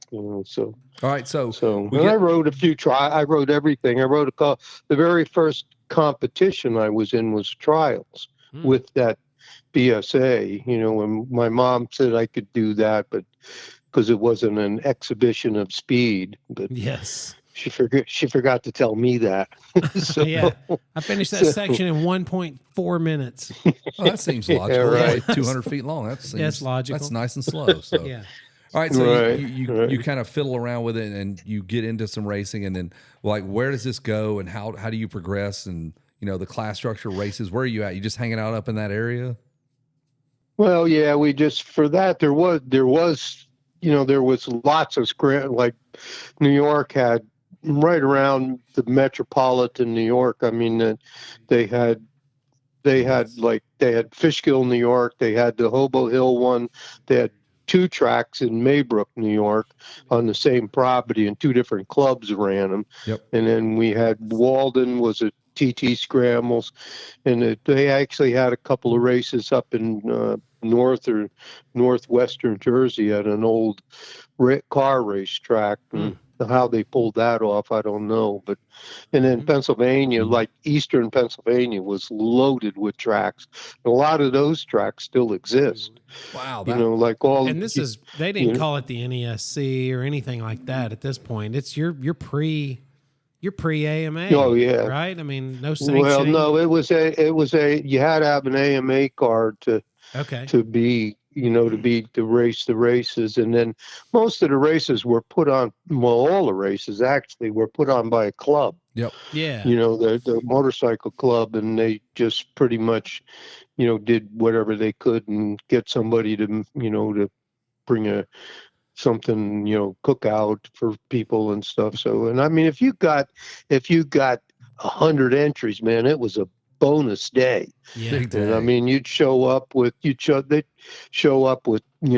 60 guys, but and it was $3 or $2 to get in and to ride if you wanted to. People still trying to sneak in the trunk and stuff. Like even at a $3 gate fee, are they still trying to adjusted for hide? inflation, that's still pretty expensive. All right, so this is obviously before On Any Sunday, before we've any racing, so it's all brand new in America. So you guys are just kind of figuring it out. Like jumps are very rudimentary. The bikes are falling apart. My dad, from what I'm told, he rode old street bikes that were stripped down to race in the woods and trails. That's kind of how he got started. So you're a little more advanced than he was. Well, no, that's the same thing. That Okay. BSA was a street bike. Oh, okay. And then I went through three different BSAs, like a 125, and then I had a Triumph Terrier, which was a 154 stroke, and then I had a 200cc Zundap, which got it in the 200 class. But all of those were street bikes. The first real race bike that I had was a Greaves, which was another British company and it was that was the real deal. That was a real scrambles race bike. And then the following year, 64, I bought a BSA 500 twin. That was what they called a Cyclone competition. It was an actual race bike too. So, and then I kind of, I rode everything and anything. If it had wheels on it and somebody wanted to race it, I'd do it. So, All right, you so know, take me to where this thing is becoming like you're racing and starting to win, and now you're thinking I might be able to. I mean, nobody was getting a paycheck every month, so tell me how that even happens. How you got to a point where a company wanted to pay you once a month to ride a dirt bike. well, they don't, that took quite a while. The BSA, I was kind of sponsored, one of what we called the backdoor sponsor with BSA, because they were real close to where we lived and where, they were in Nutley, New Jersey, was where the importer was. So, and I had, the guy, if I needed a parts, I'd drive down to BSA, and Wally Brown Jr. would come out in the back with a handful of, here's this what you need, and then later on, and, I got the first real sponsor I had that was the real deal was a deal, with Ghost and motorcycles in Port Washington, Long Island. Was right, that so, a car like dealership? What was Ghost? Ghost was Ghost Motors. Ghost. just motorcycles. It was the largest dealer. I mean, that guy had 400 or 500 bikes in stock. Sometimes What? new, used, everything. So yeah, dude, that's outrageous I for mean, that time. So, what year is this when you get the Ghost sponsorship? well, it was 66 because it was like 500 I got motorcycles I in stock. yeah, I was working for the town in Wayne there, and I get home and there's a telegram there for me. And, if you ever seen those I'm not little even going to touch that, telegrams, Barry. or I'm going to heard, leave that around. Kevin's gonna just sit I'm still. dying. Boop, boop, boop, boop, boop. I know what Yeah. the telegraph. I know Yeah, what the no, it telegraph. was. He's thinking telegraph. I know. Telegram. Yeah, Telegram, Mr. he Higgins. was like, There was a Pony yeah, it Express was there. that's what it was. The telegram said, if you would like to ride a BSA Victor at Walden, stop, and then bring your, call this number, collect, but stop. And I mean, it was freaking Stop. hilarious. You hear him Bro, say Hold, this. hold on a second. We got to pause for a second. Stop. Kevin, do that in. It came from a submarine. Do it the old school voice with the stop. You got to. Do you have to? If you'd like to ride up the Onion Fest, stop. And if you'd like to race this weekend, stop. Like that's Probably the way it Yeah. sounded. That's how like. it sounded. It was European. Yeah, pretty much. So, Wow. but anyway, it was you don't from by Ghost. chance have that, and do you? You don't have that letter, do you? No. No reason to keep it. I but have- holy cow. Yeah, and it was from Sal DeFeo at Ghost, So I drove over there one night and Sonny up, DeFeo. talked So to him. Sal DeFeo. We're Yeah. talking his dad. Yep. Ah, Sal. I've heard of Sonny Sonny DeFeo. is Sal. Sonny's Sal DeFeo Jr. Okay, So, got you. and then he gave me the bike, and I rode it, and just took to the scrambles and rode it. And they always came and helped me because he'd bring a bunch of people. He sponsored a whole bunch of different people. And then when they actually started paying money, was in also in 66, because that's the year that Torsten Hallman came to the United States, to promote the Husqvarnas. And I had the honor of leading him. I was the only guy at Pepperell that ever got in front of him. Yeah, And man. I led the first moto for all but like the last 2 laps. And that was our first introduction to motocross. Motocross It proper. was like, yeah, and it was like, we ran scrambles. They called them cross country, but they even like Vermont, in Grafton, Vermont, they had what they called the Green Mountain Motocross, but they still ran it as like a scrambles, a 5-lap heat, a 10-lap final, and all that. But it was on a guy's farm up there, so that was their idea. But So- the Hallman deal sure woke a bunch of people up. I would think so. I mean, the fact that you could go that fast just is incredible, because Torsten Hallman, obviously, And just remind people what motocross was and why he came. He came and brought some guys with him and really elevated what we thought we were good until he brought the boys from Europe and they whooped our ass. I mean, you led them, which is impressive as shit.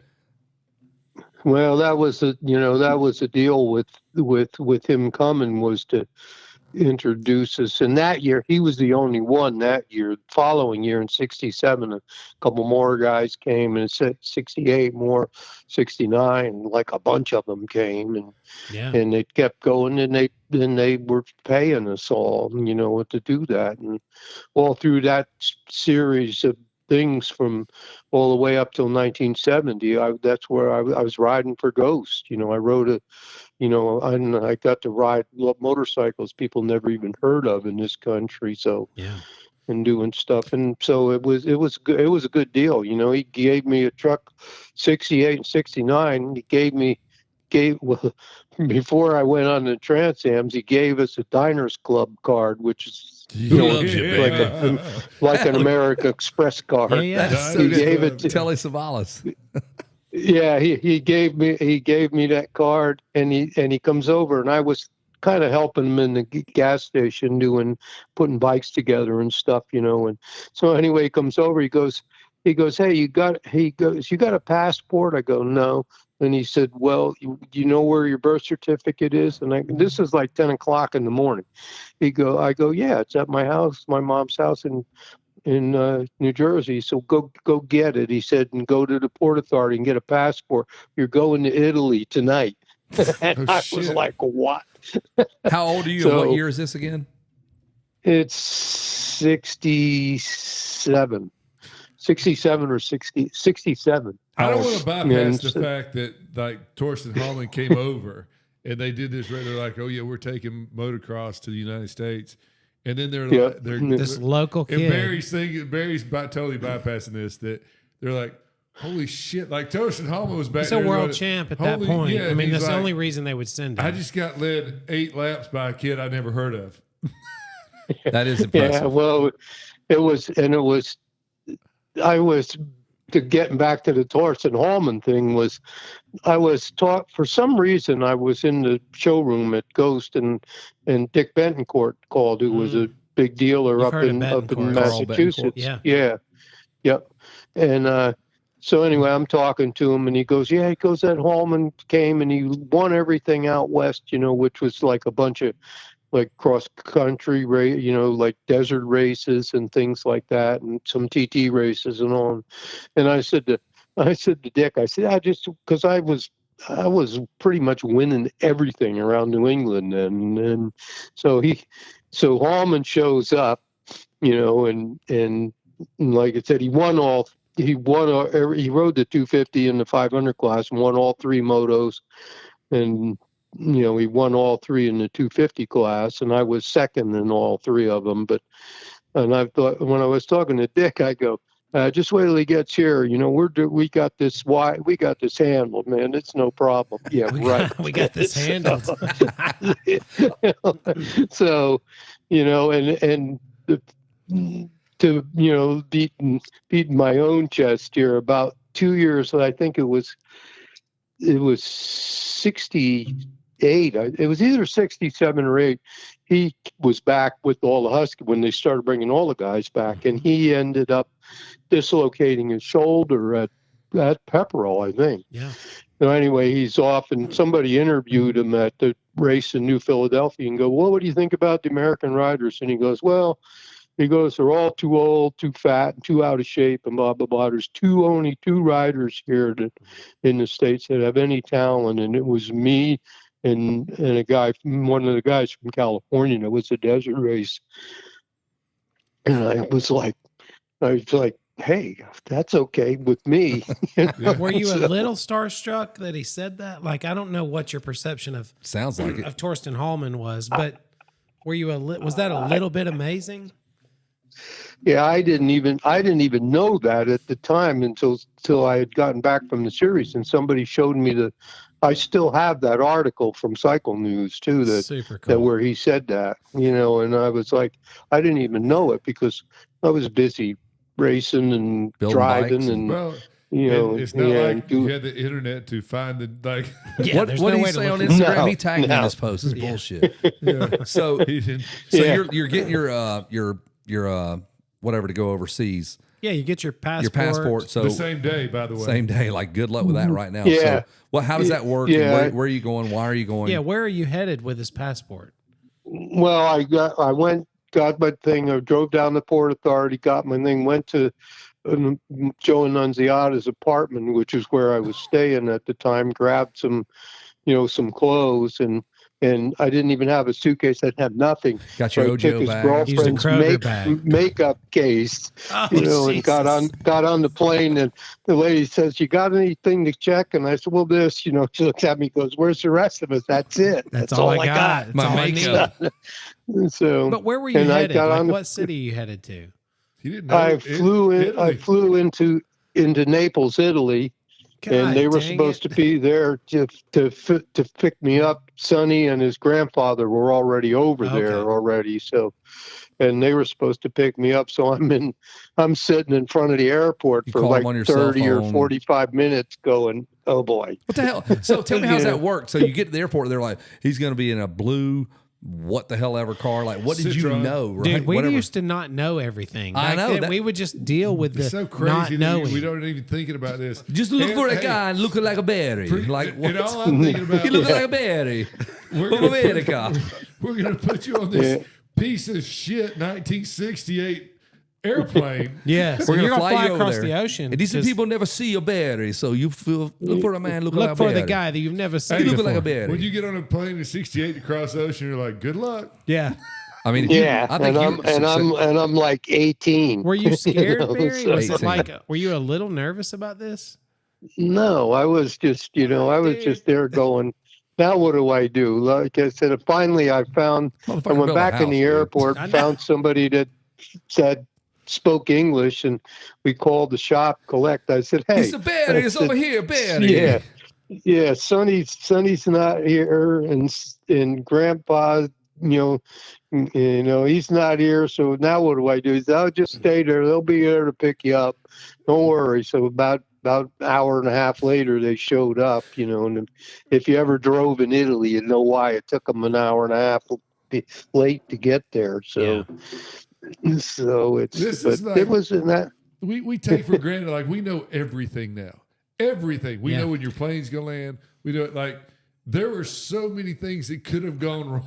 Well, he could just be lost over there forever. Like, Barry got in the wrong car and never was heard from Yeah, he again. goes to Like, fight in World War III or whatever. the Yeah, hell he's like, Barry's now the world champion. I just find it amazing that you race some local races. pizza maker. Pepperell was a big race. A berry is a But pepperoni. In the world stage, Pepperell probably was just more like an exhibition. Maybe I'm not putting that down because all of a sudden they're just like, Well, this dude is headed to the big stage. We're going to Italy, boys. Well, it was the first.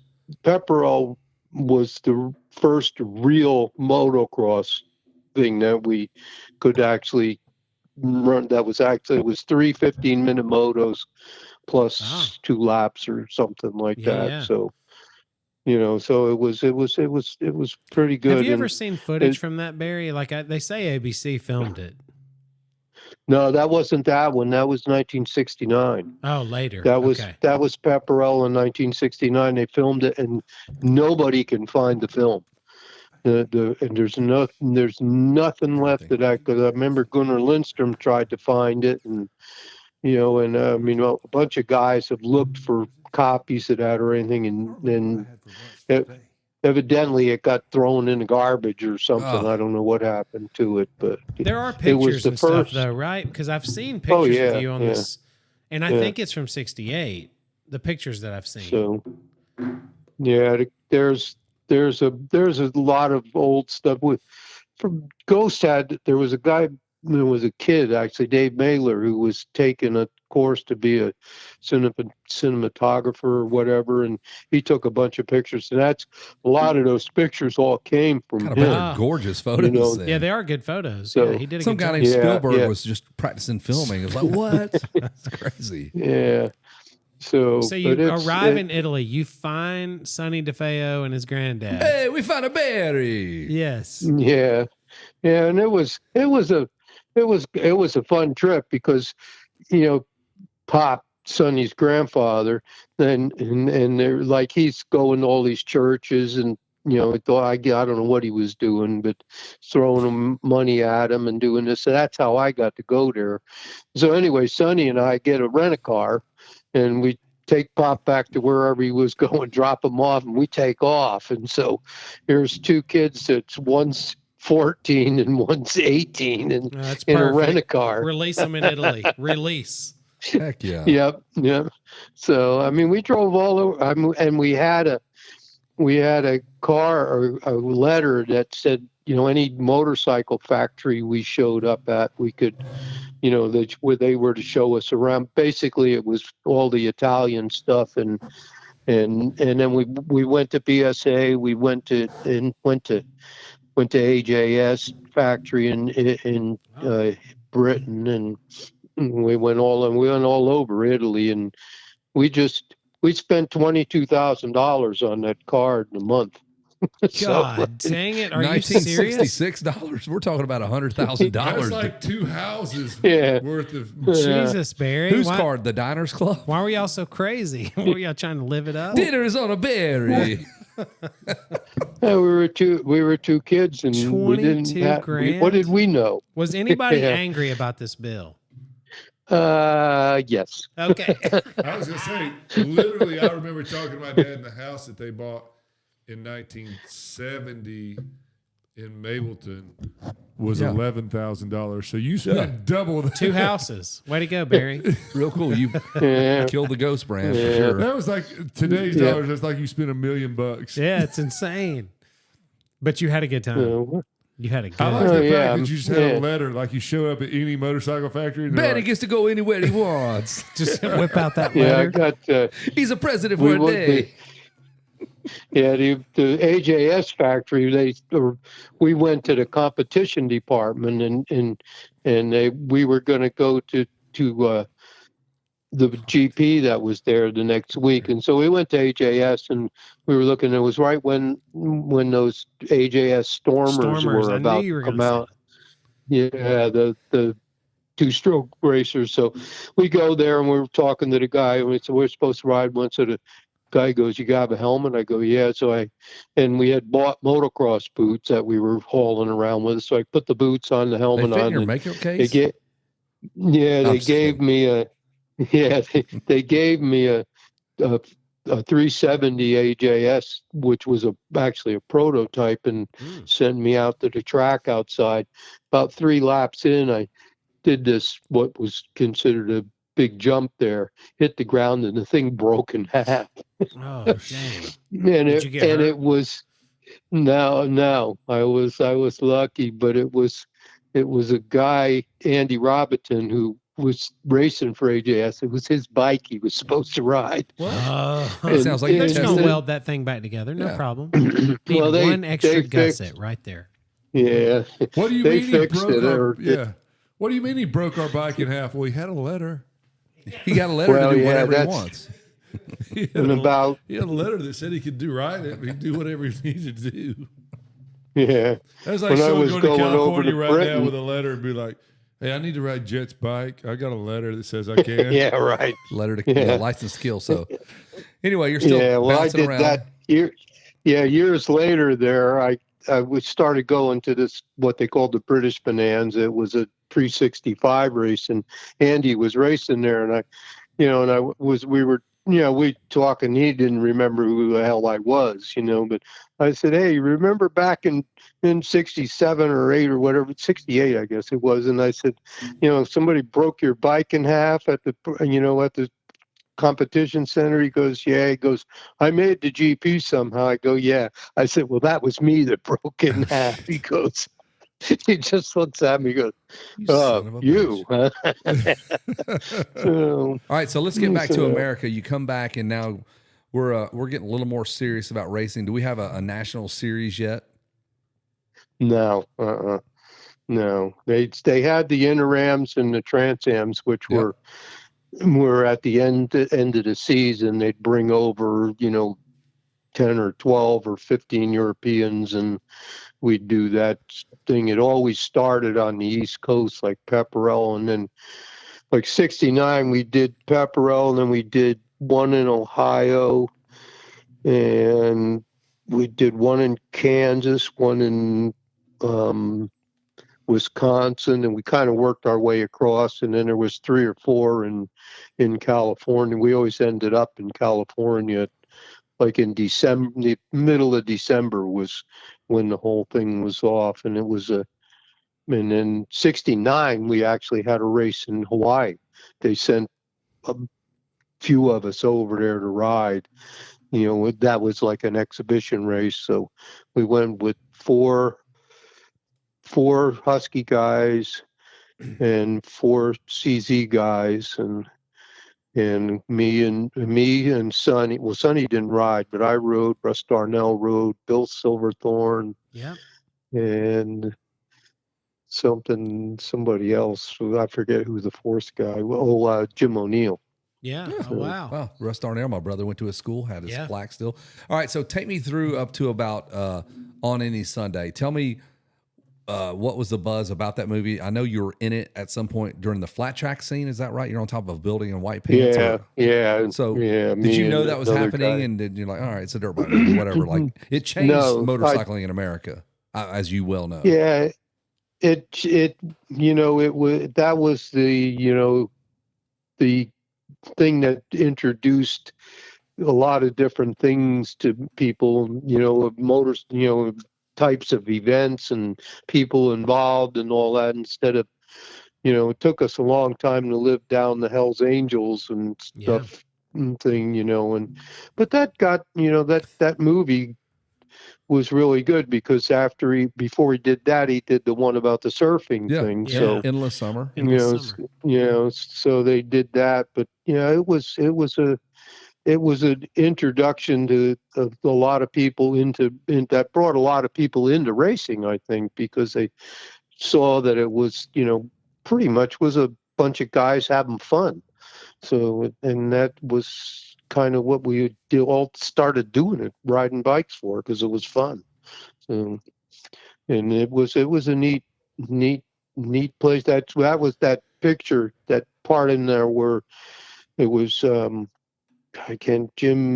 can't remember the guy's name on the BSA that went sailing off into at the that Yeah. mile there at San Jose, and Yeah.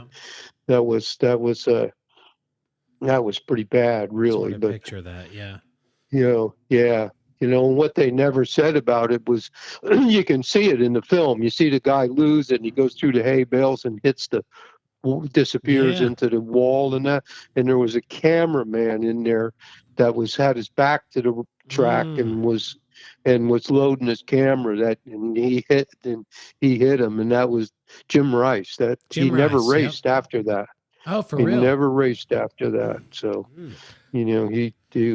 that shook him up, and we didn't even nobody knew it at the time of the track, and I'd never found it out till years later when some I was talking to somebody, and it might have been, Bruce Brown or Malcolm or somebody. We were talking about that, and they said, yeah, they never let that out ever Yeah. until way later on. So, All right, so take me through. uh, We're getting into some. Let's get into some nationals, like some legit American nationals, the ISDE, the Baja, Beating Roger DeCoster. Motocross of Nations. Like you've done all that stuff. yeah, pretty much. I mean, I did. I went to Europe in '71. I rode Grand Prix for a season, and that was I guess that was probably one of my best. I didn't do that good over there, but it's funny. People always talk to me about doing this and doing that, and you should have stayed in school and went this, and I go, I couldn't have got a better education than No, I got I agree. traveling all around the world, and I didn't have to do it out of the back of an army truck. Yeah. So it was really good, and I got to go to Czechoslovakia, I got to go to Poland, Hungary, Russia. I mean, I was everywhere that you couldn't even get in without, when you're an American, and I got to visit those places, and so it was an education for sure, and a lot of fun. So, But you know, ISDT, the 6 yeah, I days did trial. that. I did the 6 days, like 8 times and got 2 gold medals out of it. See, yeah, So, and then, somewhere after that, they started to, I was Trans Am Series was basically the first thing we got paid at. And in 69, there was 11 races, and I was the top American in the first 9 of them. And then I was like, something happened to my bike at Saddleback, and then by the end of the series, I was like, I don't care. You know, I was like, I was over it by Yeah. then. But so it would, and I mean, they paid us They paid us enough money to get to another race, maybe. So, yeah, and so that's probably all you were looking for. But so yeah. gold medals at ISDT. Bill, you mentioned Bill Silverthorne early. He Mhm. rode one of the early Motocross to Nations teams. Seems like Right. maybe 73 or 4. Well, the first motocross destinations team was us in 71. It 71. was me, Brian. Yeah, me. That was when they split them up. The trophy destinations Yep. was a 250 class, and the motocross destinations was 500. The 500 class was me, Brian Kenny, this guy John Barkley, who none of us. Brian knew him because he had been over there before, but he was just kind of a guy that evidently had some money or something and wanted to ride Grand Prix and this and that. And he was over there ride. He was okay at it, but and Gunnar Lindstrom was our fourth guy because we didn't have a fourth guy, So, and but he was he's there. basically from So, Sweden, right? right? Gunnar, Yeah, he had an American license. Oh, then, okay, though. okay. So So that's your he, 4-man so, team, and you raced. Yeah. Where did you race? Was the trophy first, and then the motocross second? No, I didn't ride the 251. I Oh, rode okay. only the 500. And we sucked. We were like 7th or 8th out of all the Still, things, and how and the it heck was did that happen, Barry? Because how did you have bikes to ride? Like we talk Team USA pretty much weekly over here, and He still had the letter, I guess. Like, hey, he's a he's Barry. still holding the letter. Barry's like, this is Barry. He can race for Team USA. Barry gets to. But is that 71 you're saying was the first year Yeah. for you? So, Yeah, the first year there was a couple guys that rode the trophy. I think Mark Blackwell rode the trophy destinations, and a couple other guys rode a year or two before we did the 500 one. So was there a more prestigious one or a 250? The 500 Yeah, was the 500 one was always, the big bikes were always all through scrambles and motocross and where was everything. that? It was the 71 500cc motocross to Nations. It was in Vons, France. It was France. It was a shit track. Man. I mean, hey, was this the place you told me about? The hills were so steep they couldn't prep it, so they just dumped concrete down the side. And that was one of them. France was famous for that. They did that. They dumped concrete down and rake it with with like a not a stone rake, I guess a stone rake, so it wasn't just flat. It was, but because textured. they'd pick the worst piece of property that you couldn't do anything on or with or whatever, and that's where they'd have motocross. Some of them were pretty good. The one in Holland, at St. Anthony's in Holland, was really good, but it was sand and sand whoops, 3 feet deep by the end of the race, and go ahead. So Germany was pretty good. Italy was another pile of rocks that you'd ride in because that place is like, you wonder why Italians are such good, they know cement and rocks and this and that. Hard That's pack the reason. and all that. So if you rode the ISDT and the early motocross to Nations, surely you put on one of those blue helmets with the white stripes at some point, right? Yeah, just at the 6 days was the only time. Just at the 6 days. Yeah. You ever keep any of that? You keep any of the old gear? You have any of that left?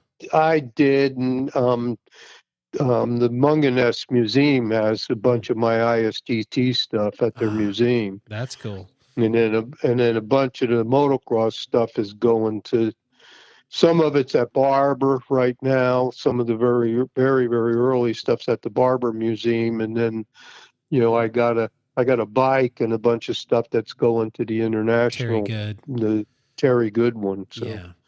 Yeah. so So, man, I mean, there's a story that I've heard my whole life, whether it's true or not, about how there was one race somewhere you just beat DeCoster. I mean, you've already said you led Hallman. Was there a race you beat DeCoster? well, there are different times I beat him, but not by, It doesn't sometimes matter. between, who fell down and who didn't, Yeah, it doesn't so, matter. I mean, I mean, do you have a story I, about that? no, I mean, I don't remember all of that stuff really good. I mean, the highest I did in, at the 69 series I was third overall. I was actually tied for second and third overall in Salinas, Kansas, at the Trans Am race. Yep.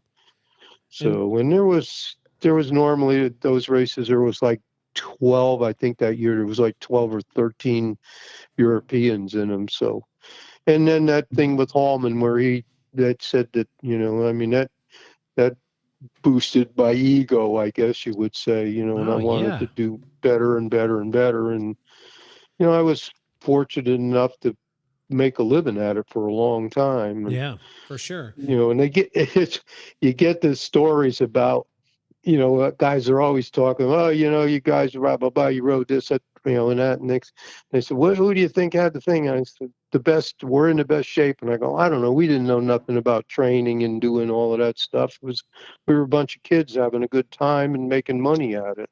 Yeah.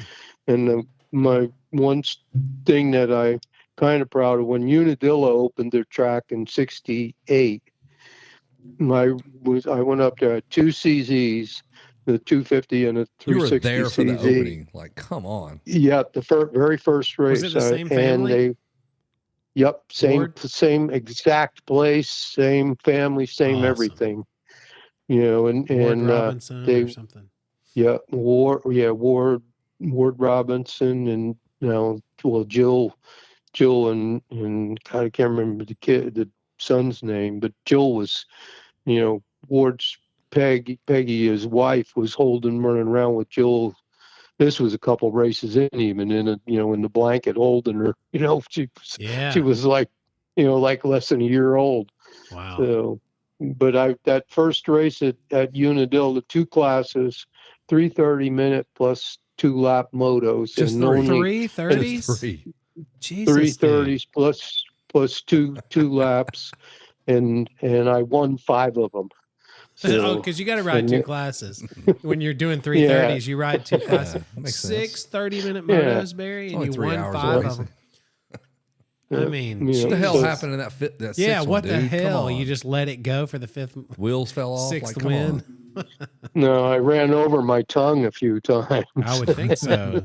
6:30s. So- Nobody Hey, so does 6:30. fast forward. I know this is jumping way ahead, and I just want to know why. I think I know, just because you just don't give a crap. But like, Joey goes to accept on your behalf at the AMA Hall of Fame. Like Kevin Windham shows up, James Stewart, Ricky Carmichael, Barry's like, I got to put some top ends and some 65s for Bremen. They got a Saturday night race.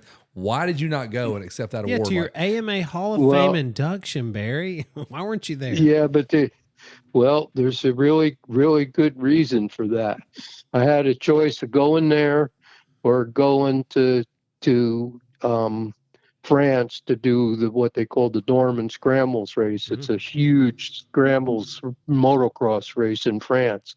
So where would you go? Yes. France, Yeah, man. let's do that trip to France. I'm with you. That's awesome. Like, Yeah. I'd always heard that. Yeah. Joey said, "Yeah, I'm going up to whatever." For I'm like, "Huh? You're going to?" Do you accept think it? he did you justice on the speech? I mean, I would think so. I bet he did. He was a Joey- historian. He was, Joey, he was pretty eloquent Joey on knew the the mic. history. Yeah, he could. He was, He was good on at the that mic. time, he was still pretty good at that, announcing and doing all of that stuff. So how did that race in And France Helen- go? it was so muddy. We were in a Mercedes van that had to get towed into the track and towed out for 3 days because That's it was so fun. muddy. And I don't remember. I was like 6th or 7th, and it's so funny because people go, "Well, was there a lot of fast guys there?" And I go, "Well, let me tell you this: there was 4 ex-world champions in my class. Does that tell you Tell anything?" you anything about the speed level? Of course. That's great. Yeah, right. That's great. So, Good God. so, Yeah. but It's one of those things, Yeah. Barry.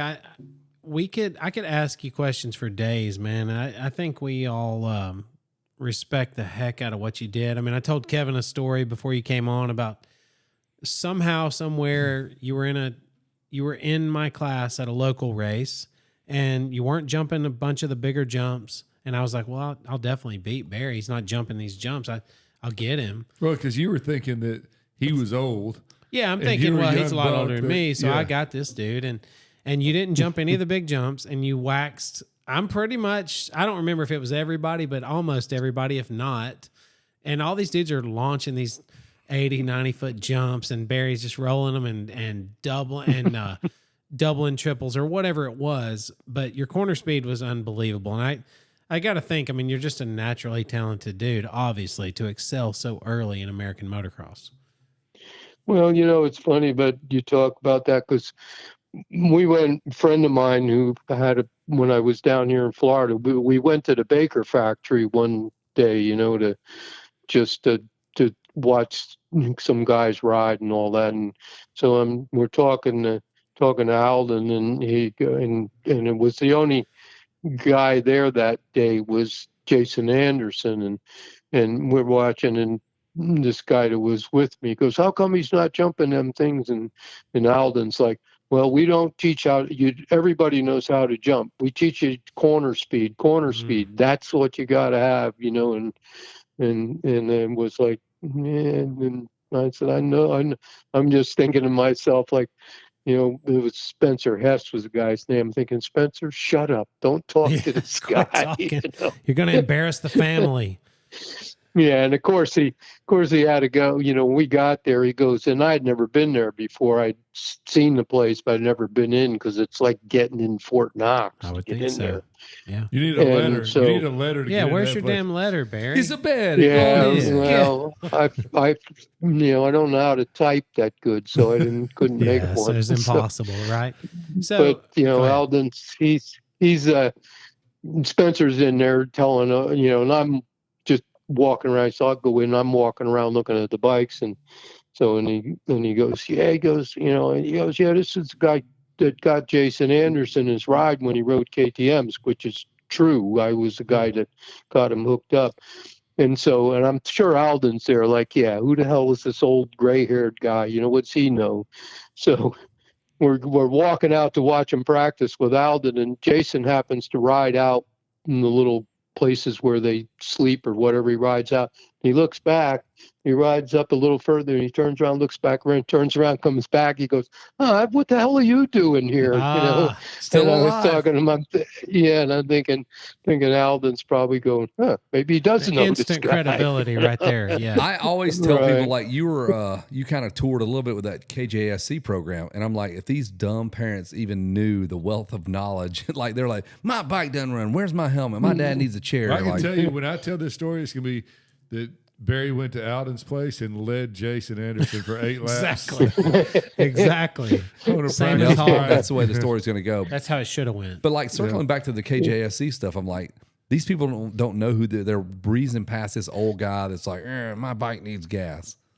Yeah. Yeah. Yeah, it was the one I even forget where we were. We were at one, and we always did, like, the kids would come up, and the parent would come with them, and we'd sit them on the bike on the stand and say, "Do you need do you need this, the pedal, foot brake okay, the handlebars and that?" And so, and I hear this kid, and it's probably his grandfather, but he was kind of an older guy, and those kids are all 8 Yeah.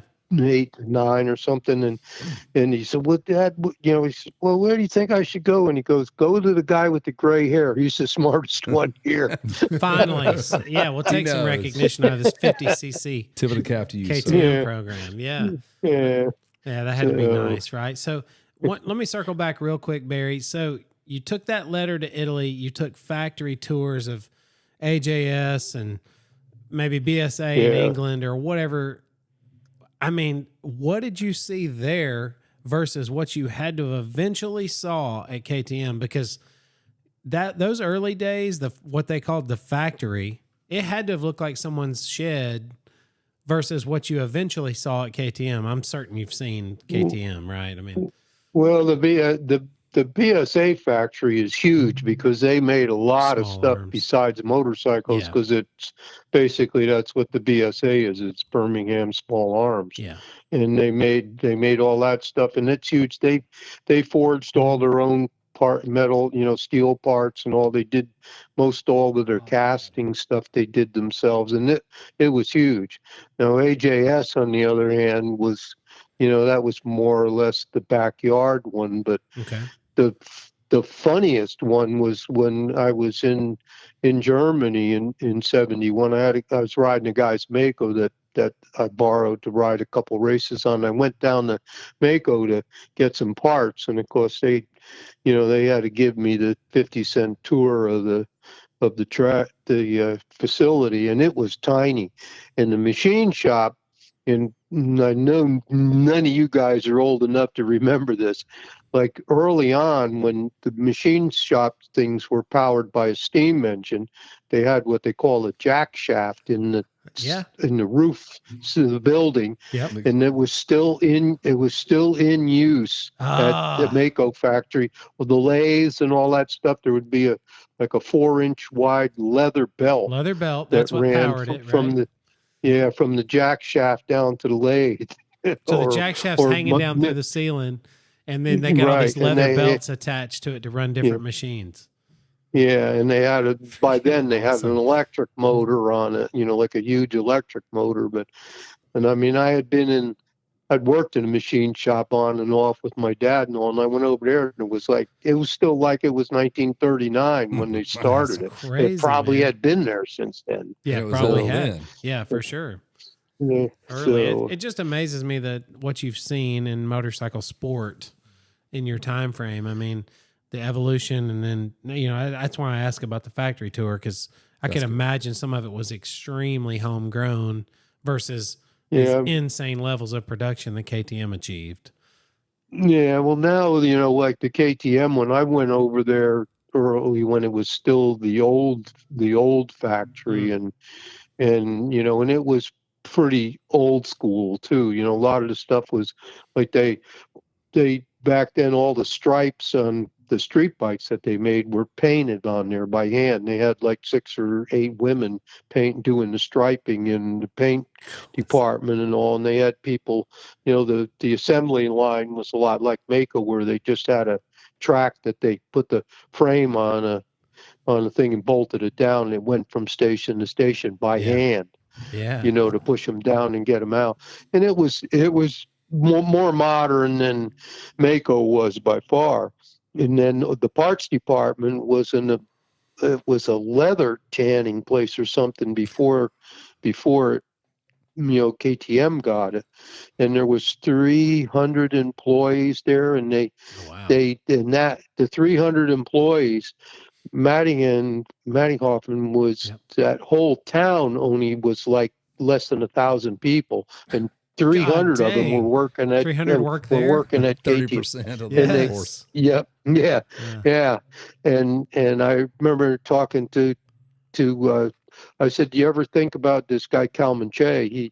He was kind of one of the guys that did everything, talking to people, doing this, getting stuff and all." And I said, "Do you ever gonna make it where you can make more motorcycles?" And that's when he told me, he goes, the town's 5,000 people. Where are we going to get them from? Yeah, we 'Cause can't. Salzburg was 30 or 40 kilometers away. So, and people don't drive there around there like they do here. Like, nobody it's 50 travels. miles to work, no problem. Yeah. Hey, so Barry, when are you going to be back in town up this way?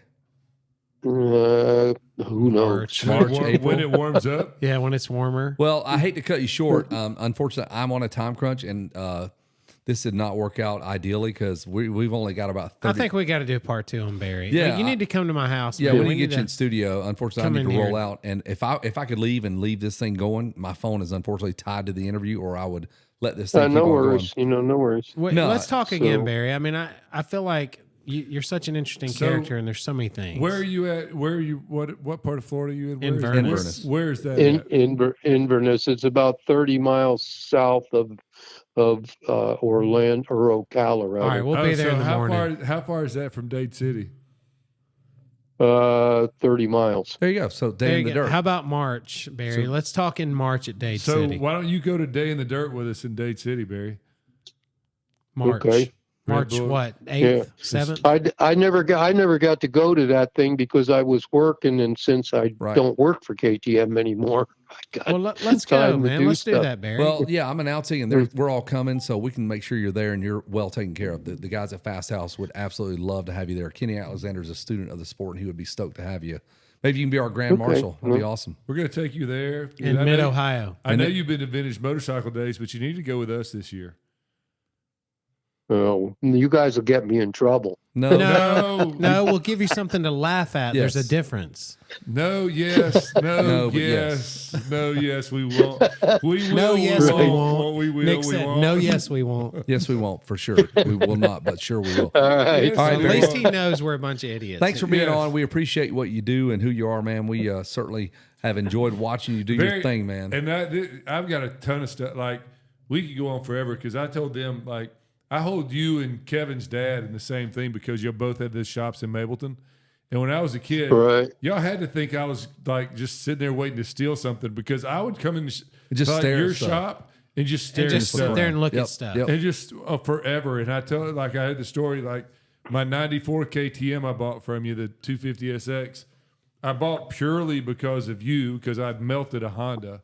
And I knew if I bought a KTM, then I was taken care At of. least Barry would take care of You know what I mean? yeah. Like no matter what happened, I had somebody that could help me fix it, could whatever. Of course, it never needed anything. anything. Yep. 10 years later, still running on the same was- top end. Yeah, you're the kind of customers we hated. You'd buy a bike and you'd never see Never them again. needed anything. Really? Trailboard But I used tires. to just come in and just stand there. I remember I told them earlier that I remember the first time I ever heard the term pot metal because I had a KX80 and I would still come in there and get stuff from you guys and like a perch or something broke. You're like, oh, it's just pot metal. I never heard that. Like I was 12. You know what I mean? And I remember that to this day. Like I seriously remember that conversation. Yeah. 'Cause there you go. Yeah. Yeah, Well, let's yeah, circle pot back. metal Barry. and the pot metal and bamboomium for frames. Bamboomium. Never heard of that. That's Sounds going to about need right. some explanation Yeah. right there. So, all right, plan on Dade City in March. Our first weekend in Okay. March. Stay in Florida We'll till follow then. up with you. We'll get you in there. We got a place you can sleep. Okay. You can And- spoon. You got to pick whether you want to be the big spoon or the little spoon with Kevin. Yes. Fair enough. Think about that, Or Barry. you got all winter. you got a 75 Dodge van to sleep in. That's huh? right. Yeah. We'll find one if that's what it'll take That's to what get you it takes. there. We'll get Me one. and Nick will go on a damn search right now. Really? So Thanks, Barry. Have a good evening, sir. Yeah, thank you for the All time. right, you too. Hey, right, thanks for the time. Yes, So, sir. all right, Talk to you soon. Appreciate it. Yeah. Thank you. Yeah. See you, Barry. Love you. See ya. Mm-hmm. We love you.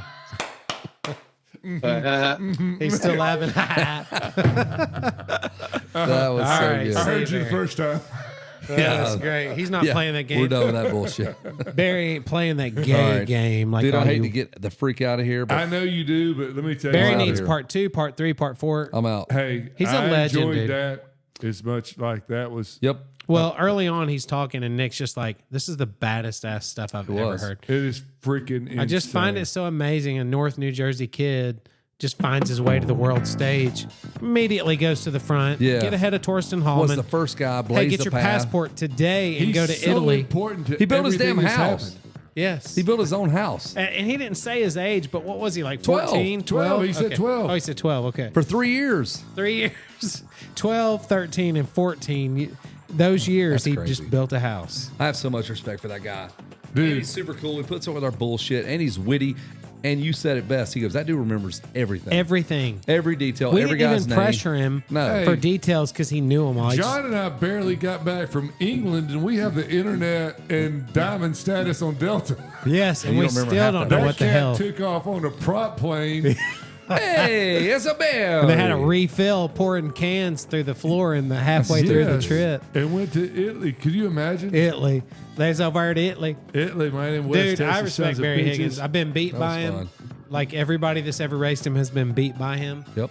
And he doesn't look like he'd beat you, He's will. probably Or- faster than me now. Hallman, or DeCoster. No, I would venture to say, and I'm not. I mean, I'm not being mean. Oh, he- no, he went hard at He the probably- Great Escape. I assure you, in the woods, he's faster than I am right now. Yeah, he can ride, dude. Yeah. 79 years old. We're done. Merry All right. Christmas. Love y'all. We love you.